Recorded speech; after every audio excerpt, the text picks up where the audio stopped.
Hi friends, welcome to சலாம் cooking channel. இன்றைக்கி நம்ம சேனலில் ரொம்ப டேஸ்ட்டான பீஃப் பிரியாணி எப்படி செய்யலான்னு பார்க்கலாம். இப்போ பிரியாணிக்கு ஒரு மசாலா ரெடி பண்ணணும், அது எப்படி செய்யலான்னு பார்க்கலாம். இப்போ அதுக்கு ஒரு வடசட்டியில் 1 டேபிள் ஸ்பூன் மிளகு, 1 டேபிள் ஸ்பூன் சோம்பு, 1 டேபிள் ஸ்பூன் ஜீரகம், 2 டேபிள் ஸ்பூன் முழு மல்லி, 5 ஏலக்காய், 5 பட்டை, 5 கிராம்பு, 3 கல்பாசி, 3 ஜாதிபத்திரி, ஒரு பிரியாணி இலை கட் பண்ணி போட்டிருக்கேன். இப்போ போட்ட எல்லாத்தையும் நல்லா செவக்க வறுத்து எடுத்துக்கலாம். வறுத்ததை ஒரு மிக்சியில் பவுட்ரு பண்ணி எடுத்து வச்சுக்கோங்க. இதுதான் பிரியாணி மசாலா. இப்போ ஒரு குக்கரில் கொஞ்சம் தாராளமாக எண்ணெய் ஊற்றிக்கோங்க. எண்ணெய் நல்லா காஞ்சதும் பட்டை 2, கிராம்பு 2, ஏலக்காய் 2 சேர்த்துக்கலாம். மீடியம் சைஸில் பெரிய வெங்காயம் 3 ஸ்லைஸாக கட் பண்ணி வச்சுருக்கேன், அதை ஆட் பண்ணிக்கிறேன்.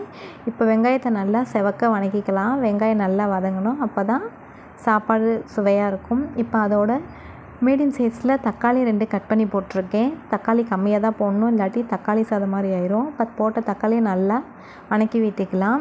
இப்போ அதோட நம்ம வறுத்து அரைச்சி பிரியாணி மசாலாவை ஆட் பண்ணிக்கலாம். இப்போ எல்லாத்தையும் நல்லா எண்ணெயில் பச்சை வாசம் போகிற அளவுக்கு நல்லா வதக்கி விட்டுக்கலாம். இப்போ எல்லாம் நல்லா வதங்கினதும் காரத்துக்கு 1 tablespoon chilli powder add பண்ணிக்கிறேன். இப்போ அதையும் நல்லா பச்சை வாசம் போகிற அளவுக்கு ஒரு 2 நிமிஷம் வதக்கி விட்டுக்கலாம்.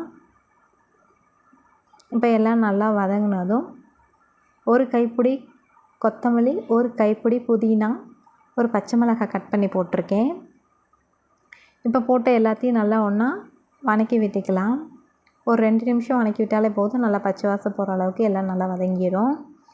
இப்போ எல்லாம் நல்லா வதங்கினதும் நான் 150 கிராம் இஞ்சி பூண்டு விழுது ஆட் பண்ணியிருக்கேன்.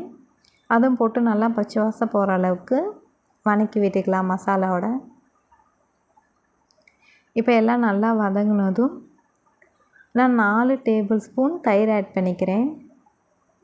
அதுவும் நல்லா மசாலாவோட நல்லா ஒரு 2 நிமிஷம் வதக்கி விட்டுக்கலாம். இப்போ எல்லாம் நல்லா வதங்கினதும் நான் 1/4 கிலோ பீஃப் ஆட் பண்ணியிருக்கேன். நான் செய்கிற அளவு 3 பேர்த்துக்கானது. இப்போ போட்ட பீஃபையும் நல்லா எல்லா மசாலாவோட ஒன்றா மிக்ஸ் பண்ணி விட்டுக்கலாம் ஒரு 2 நிமிஷம்.